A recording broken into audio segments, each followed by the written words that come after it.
नमस्कार दोस्तों, स्वागत है आपका अपने अपने YouTube चैनल यूपीपीसीएल क्रैकर्स के अंदर। तो जो LMRC जेई एग्जाम हुआ है उसका रिव्यू करने जा रहे हैं। LMRC जेई इलेक्ट्रिकल के एग्जाम का जो रिव्यू हुआ है, क्योंकि जिस दिन मैं एग्जाम देके आया था उस दिन के बाद से क्योंकि मेरे को बहुत ज़्यादा खांसी हो रखी थी, मैंने आपको बताया भी था, इसीलिए मेरी वीडियो नहीं आ रखी। खांसी जुकाम बहुत ज़्यादा हो रखा है मेरे को, तो मैं बोल नहीं पा रहा था। तो जिस दिन मैं एग्ज़ाम दे के आया उस दिन और क्योंकि ठंड बहुत ज़्यादा थी तो और तबीयत ख़राब होगी, तो मैं इसका रिव्यू नहीं बना पाया था। लेकिन आज जो मैं इसका रिव्यू करने जा रहा हूँ यही सबसे एग्जैक्ट रिव्यू है पूरे यूट्यूब चैनल पे LMRC जेई एग्ज़ाम का, कि LMRC जेई एग्ज़ाम कैसा था इस बार का और ये क्या संकेत दे रहा है कि यूपीपीसीएल में हमें कैसे तैयारी करके जानी चाहिए। ठीक है, तो LMRC जेई एग्ज़ाम हमारा दो हिस्सों में बटा हुआ था, टेक्निकल विंग में और नॉन टेक्निकल विंग में। टेक्निकल क्वेश्चन जो थे टोटल वो हमारे पास 90 थे और नॉन टेक क्वेश्चन कितने थे? 40। टेक्निकल में हमारे पास बेसिक इलेक्ट्रिकल सब्जेक्ट से क्वेश्चन मिले थे लेकिन बहुत कम थे, 2 या 3 क्वेश्चन थे। जैसे ना एक पावर निकालने का फॉर्मूला पूछा गया था, वो वाला क्वेश्चन पूछा गया था। एनर्जी निकालने का फॉर्मूला पूछा, मतलब फॉर्मूला बेस्ड एनर्जी पावर के जो क्वेश्चन होते हैं वो डाले गए थे बेसिक इलेक्ट्रिकल में। उसके बाद इलेक्ट्रिकल मशीन से डीसी मशीन्स पे बहुत ज़्यादा क्वेश्चन थे। डीसी मशीन्स पे कंसेप्चुअल क्वेश्चंस थे और न्यूमेरिकल थे। ठीक है, पेपर में कोई भी क्वेश्चन किसी बुक से नहीं लिया गया था। ठीक है, क्वेश्चन जो सारे थे वो नए बनाए गए थे। ठीक है, अब चौंकाने वाली बात क्या हुई, अब मुझे भी ये सब्जेक्ट पढ़ाना पड़ेगा जिसने चौंकाया है। इलेक्ट्रिक मेजरमेंट्स और मेजरिंग इंस्ट्रूमेंट यानी EMMI, इलेक्ट्रिक मेजरमेंट्स और मेजरिंग इंस्ट्रूमेंट से हाईएस्ट क्वेश्चन पूछे गए थे। सारा पेपर इसी से भरा हुआ था। इलेक्ट्रिक मेजरमेंट्स और EMMI बोलते हैं जिसे, इलेक्ट्रिक मेजरमेंट और मेजरिंग इंस्ट्रूमेंट, जिसमें वाट मीटर पढ़ते हैं, वोल्ट मीटर पढ़ते हैं, गैल्वेनोमीटर पढ़ते हैं, एमीटर पढ़ते हैं, PMMC पढ़ते हैं। सारा पेपर इससे ही भरा हुआ था और इसके क्वेश्चन जो थे वो ट्विस्टेड पूछे गए थे, डायरेक्टली नहीं पूछे गए थे। ठीक है, पेपर बहुत ही कम सब्जेक्ट से बनाया हुआ था, लेकिन electric measurements and measuring instrument के जो क्वेश्चन थे they are not directly ask, they are very very conceptual, यानी कि बहुत ही ना मतलब घुमा के पूछे गए थे कि किस इंस्ट्रूमेंट में ये वाली डैम्पिंग नहीं यूज होती। ठीक है, वाट मीटर्स के जो कनेक्शंस होते हैं ना उससे रिलेटेड क्वेश्चन आ रखे थे। प्रेशर कॉइल को किस तरीके से कनेक्ट करते हैं, लोड साइड की तरफ कनेक्ट करते हैं या किधर साइड की तरफ करते हैं, कैपेसिटेंस वाट मीटर में कैसे तरीके से लगती है। ठीक है, और क्वाड्रेंट टाइप हो गए, और ये इलेक्ट्रोस्टैटिक इंस्ट्रूमेंट में जो अलग अलग फॉर्म्स होती हैं इलेक्ट्रोस्टैटिक इंस्ट्रूमेंट की, वो कहाँ किस रेंज से किस रेंज तक यूज होती हैं। ठीक है, और पर्टिकुलरली जो क्वेश्चन थे वो बहुत ज्यादा घुमाए फिराए थे। इलेक्ट्रिक मेजरमेंट्स और मेजरिंग इंस्ट्रूमेंट से जो क्वेश्चन थे लगभग पूरा सेक्शन कवर कर रखा था इलेक्ट्रिक मेजरमेंट्स और मेजरिंग इंस्ट्रूमेंट्स ने ही पेपर का। ठीक है, और यही इस बार का सरप्राइजिंग फैक्टर बना है, क्योंकि जो स्टूडेंट हैं वो कोर में बाकी सब तो अच्छे से पढ़ के जाते हैं, लेकिन इलेक्ट्रिक मेजरमेंट इंस्ट्रूमेंट में अटकते हैं। तो यहीं से सबसे ज्यादा पेपर था। एनालॉग प्लस डिजिटल इलेक्ट्रॉनिक के बेसिक क्वेश्चंस थे। एनालॉग इलेक्ट्रॉनिक्स के क्वेश्चन बहुत ही ज्यादा सिंपल थे। अभी तक जितने मैंने 3 लेक्चर पढ़ाए ना इलेक्ट्रॉनिक्स के, अगर कोई बच्चा उसको भी पढ़ जाता ना तो उससे बाहर कुछ पूछा ही नहीं। जो मैंने वो पढ़ाया था ना, इंस्ट्रिक्टिक सेमीकंडक्टर और एक्सट्रिक्टिक सेमीकंडक्टर में फर्क क्या होता है, उससे क्वेश्चन पूछा गया था एनालॉग इलेक्ट्रॉनिक्स में। ठीक है, इम्प्यूरिटीज, N टाइप सेमीकंडक्टर कैसे बनता है, P टाइप सेमीकंडक्टर कैसे बनता है, वो वहां से क्वेश्चन उठाए गए थे। एनर्जी बैंड गैप से क्वेश्चन उठाए गए थे। ठीक है, डिजिटल इलेक्ट्रॉनिक्स के बहुत ज्यादा बेसिक क्वेश्चन पूछे गए थे, जैसे हेक्साडेसिमल नंबर में कन्वर्जन पूछी गई थी बाइनरी की। ठीक है, और ये पूछा गया था कि यार क्या होता है वो, एक ना एक्सोर गेट का क्वेश्चन था, और मतलब सिंपल क्वेश्चन पूछे गए थे। एनालॉग कंट्रोल सिस्टम को बहुत ज्यादा वेटेज दी गई। 2 सब्जेक्ट से सबसे ज्यादा क्वेश्चन पूछे गए थे, एक कंट्रोल सिस्टम से और एक electric measurements and measuring instrument से, और PLC स्काडा बिल्कुल भी नहीं पूछा गया। ठीक है, तो PLC स्काडा जो था वो बिल्कुल भी नहीं पूछा गया। ठीक है, तो ये अच्छी बात थी इस पेपर में, नहीं तो ये पेपर और टफ बन जाता। तो कंट्रोल सिस्टम से जो क्वेश्चन थे वो थ्योरेटिकल बेस्ड थे, जैसे ओपन लूप कंट्रोल सिस्टम और क्लोज लूप कंट्रोल सिस्टम की थ्योरेटिकल कंडीशन पूछी गई थी, ठीक है, और डिफरेंट जो कंट्रोल सिस्टम के पैरामीटर्स होते हैं बेसिक, उस पे क्वेश्चन पूछे गए थे कंट्रोल सिस्टम से। इलेक्ट्रिकल मशीन से जो क्वेश्चन पूछे गए थे वो सारे के सारे क्वेश्चंस ट्रांसफॉर्मर और डीसी मशीन्स के इर्द गिर्द थे।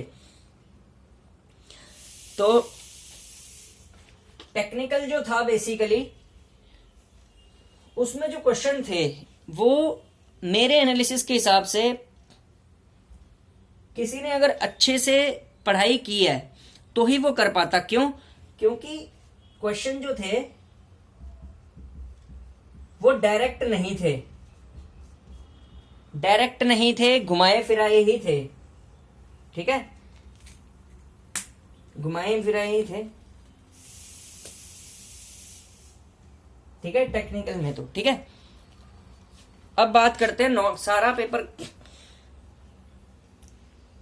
सारा पेपर का जो कबाड़ा था वो कहाँ पे हुआ, मैं बताता हूँ। मेरा पेपर यहाँ आते आते तो बहुत अच्छा हुआ, मेरा कॉन्फिडेंस डाउन कहाँ हुआ, और मेरी ही तरह बाकी सारे बच्चों का भी जो पेपर था वो खराब क्यों हुआ। वो खराब ऐसे हुआ, पहली बार टेक्निकल स्टूडेंट्स को इतने हाई लेवल की जीके फेस करनी पड़ी। एलएमआरसी ने क्या किया कि जो जीके का लेवल था, जीएस नॉन टेक सेक्शन में जो जीएस का लेवल था वो बहुत ही ज्यादा हाई था, जो कि स्टेट पीसीएस लेवल का था। स्टेट पीसीएस लेवल में जो जीके पूछी जाती है, जनरल नॉलेज, उस लेवल का पूछा गया था। जैसे बहुत ही ज्यादा टफ क्वेश्चन पूछे गए थे, और कुछ क्वेश्चन ऐसे थे जो ना बिना सर पैर के थे। अब एग्जाम यूपी मेट्रो का है, और जीके में सेंसस का क्वेश्चन यानी जनगणना का क्वेश्चन पूछा गया है हरियाणा से, ठीक है। तो सेंसस का क्वेश्चन पूछा गया था वो भी हरियाणा से, ठीक है, और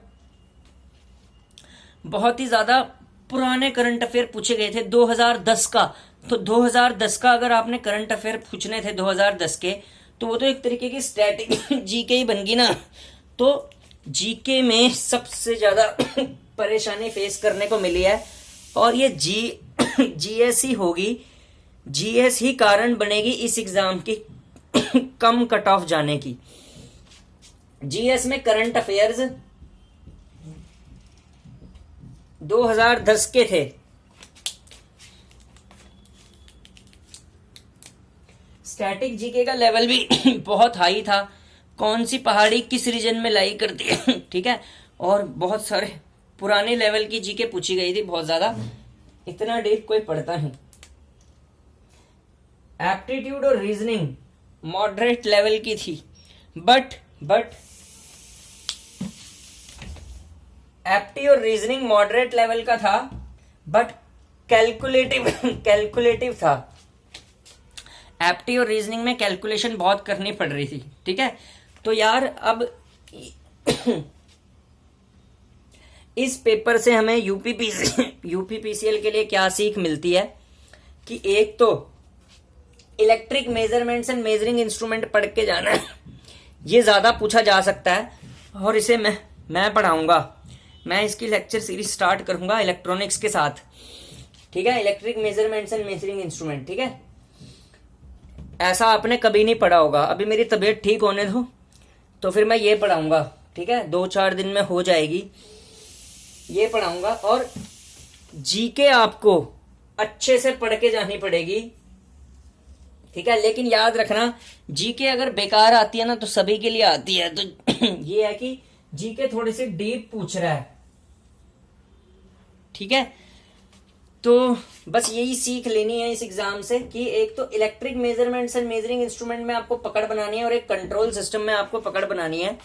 क्योंकि मुझे ऐसा लग रहा है कि हो सकता है ऐसा ही चेंज कोई यूपीपीसीएल में भी देखने को मिले कि electric measurements and measuring instrument से ही सारा पेपर बना दे। क्योंकि एलएमआरसी ने बेसिकली जो मैक्सिमम पेपर था वो electric measurements and measuring instrument से ही फ्रेम किया हुआ था। यानी इलेक्ट्रिकल मशीन और बाकी सब्जेक्ट के हर एक क्वेश्चन के बाद 2-3 question electric measurements and measuring instrument के ही थे, ठीक है। तो ओवरऑल ये पेपर जो था वो अजीब सा ही था, ठीक है ना। मतलब जीएस सेक्शन ने बच्चों का कॉन्फिडेंस वैसे ही डाउन कर दिया था। टेक्निकल में जो क्वेश्चंस थे वो मेजरिंग इंस्ट्रूमेंट के काफी ज्यादा थे, मतलब करने लायक थे लेकिन पढ़ के करने थे, रट्टा नहीं चल रहा था, ठीक है। और एप्टी और रीजनिंग मॉडरेट था लेकिन कैलकुलेटिव बहुत था, कैलकुलेशन बहुत करनी थी। हाँ, और इंग्लिश में ना वो सेंटेंस अरेंजमेंट वाले क्वेश्चन थे लेकिन बहुत लंबे थे। इंग्लिश भी लेंथी लगा लो, इंग्लिश जो थी वो भी लेंथी थी प्लस सिनोनिम्स और एंटोनिम्स बहुत टफ पूछे गए थे। टफ।